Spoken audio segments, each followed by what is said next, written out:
Heyo, sinners. So here we are. And by the way, when I say sinners, if you don't know, I'm talking about CYNERS, which is the Christian Youth Network. So, don't worry about that. Anyway, what does ADHD look like is our next topic. And here we go. So when I'm looking at what does ADHD look like, I'm talking about symptoms and behaviors.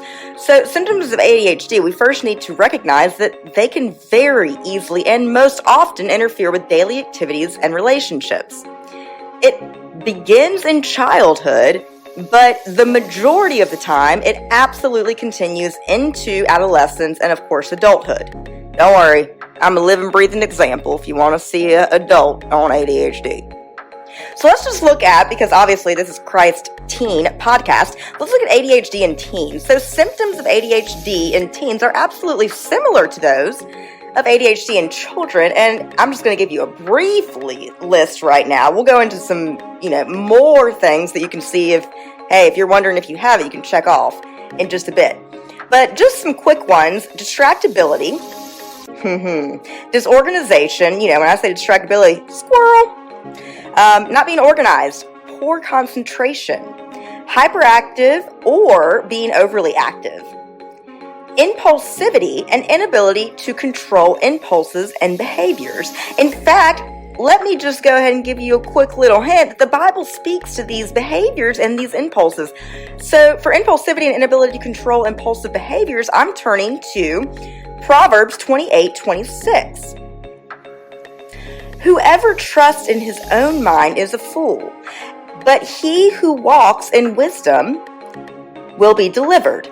Now, I'm not calling you a fool, although I know I can be for, peep's sake, but impulsivity and the inability to control, that's like us trusting our impulses and acting on them. The next one, acting without thinking about the consequences. Making careless mistakes. Both of these point me to Proverbs 14:16 through 18, which says, "One who is wise is cautious and turns away from evil, but a fool is reckless and careless." Any hands going up right now? Amen. Also, a man of quick temper acts foolishly. Keep going. So, trouble paying attention, daydreaming a lot, forgetting or losing things, squirming or fidgeting, talking too much, making careless mistakes, I just mentioned that, taking unnecessary risks, having a hard time resisting temptation, having trouble taking turns and sharing, and having difficulty getting along with others. Now guys, this is a short list, but you might be like, oh yeah, holla, I think this might be me. So let's continue. So in young children with ADHD, hyperactivity and impulsivity are the most common symptoms. However, as academic and social demands increase, these symptoms of inattention become absolutely more prominent and begin to interfere with academic performance and even peer relationships. Friends, these symptoms lead to significant suffering and cause problems in every area of our lives, at home, at school, at work, if we have a job, and of course in relationships.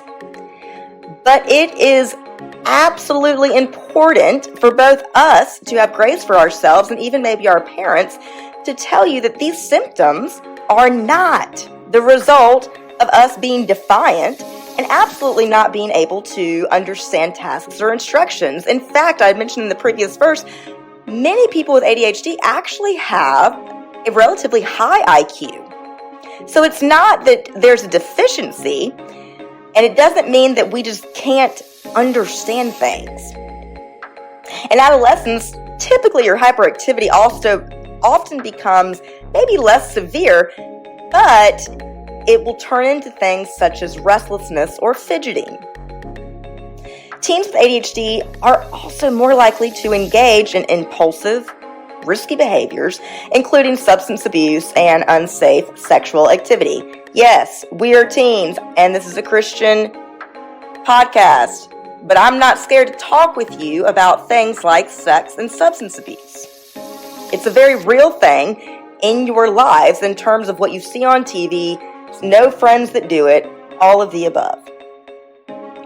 Please also know that during teen years, especially as the hormonal changes of your adolescence are going on and the demands of school and even your extracurricular activities like sports or clubs, As those are increasing, ADHD symptoms often get more severe and debilitating. Guys, listen to this. Inattention, impulsivity, and hyperactivity can absolutely worsen, and most often does during high school when academic and social demands increase.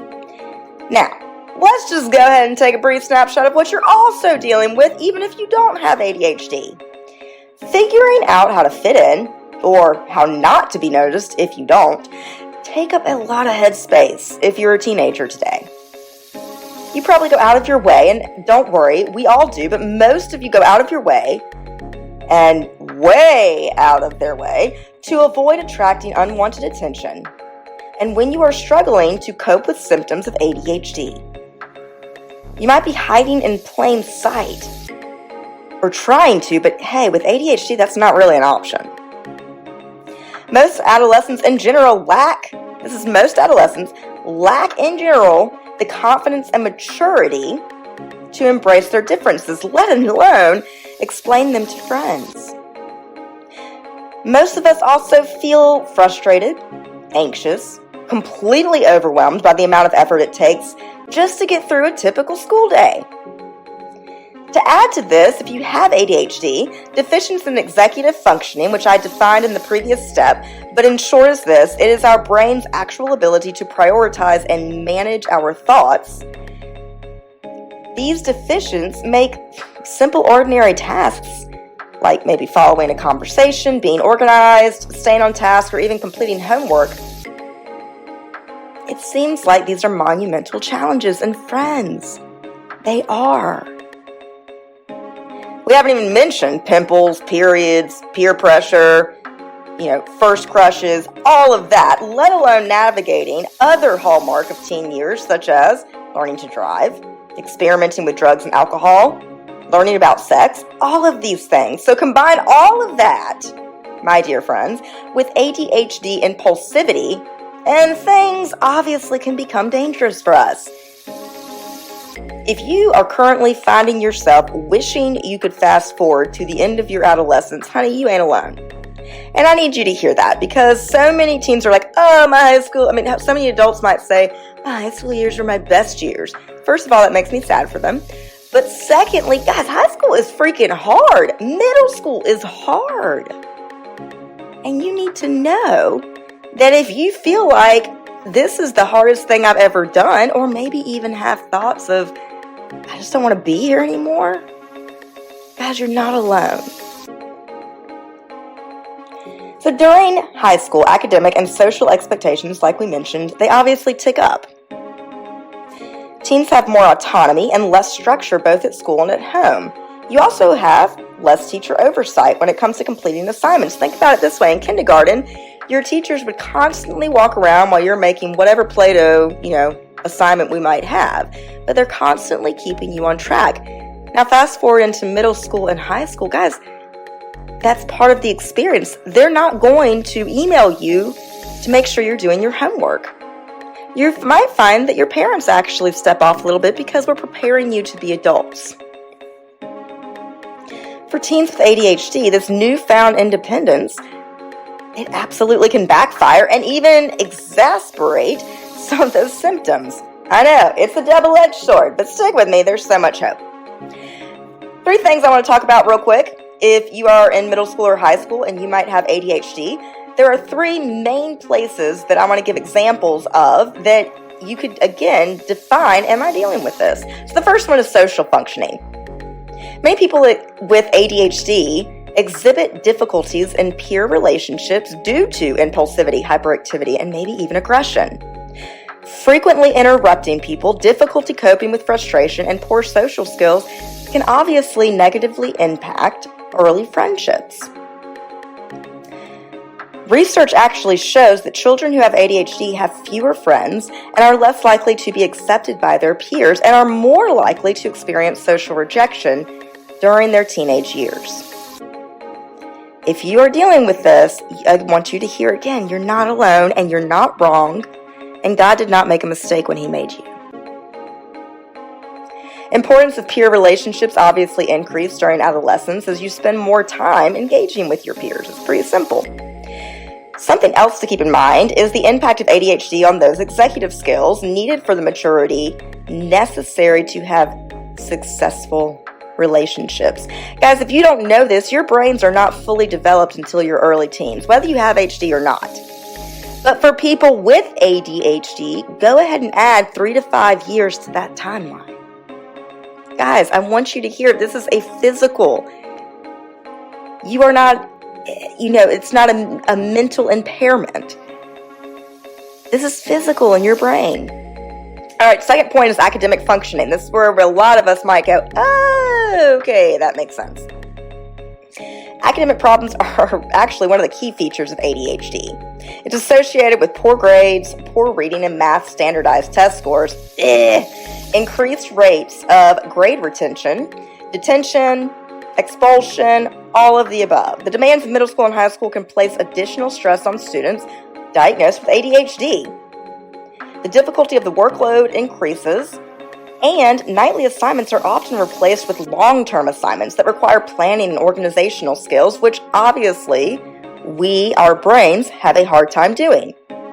Particular areas of difficulty might include the following: planning or organizational skills, study skills, note-taking skills, especially one for me, test-taking skills.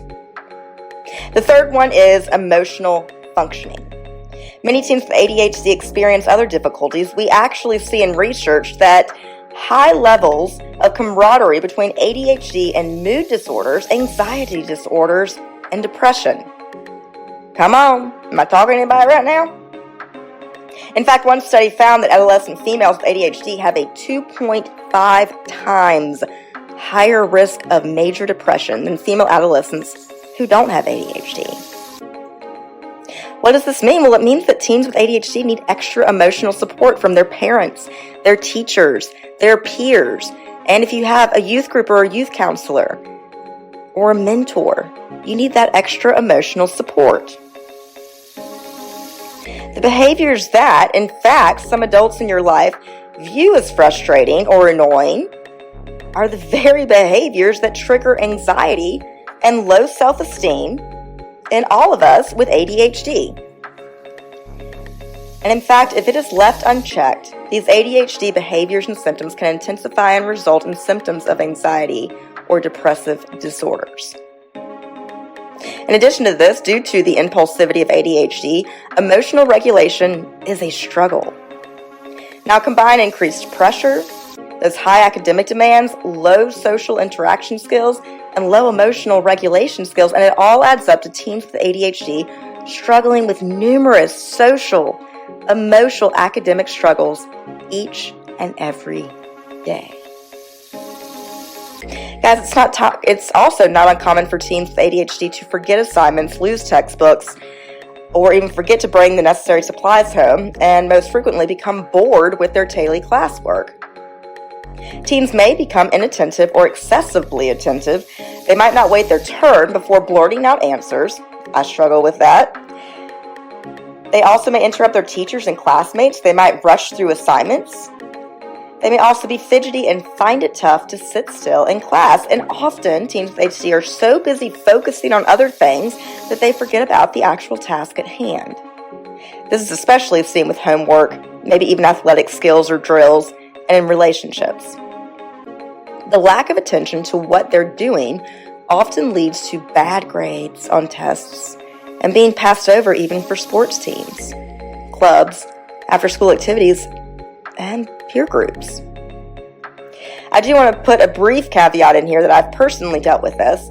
Other important factors to consider for teens with ADHD.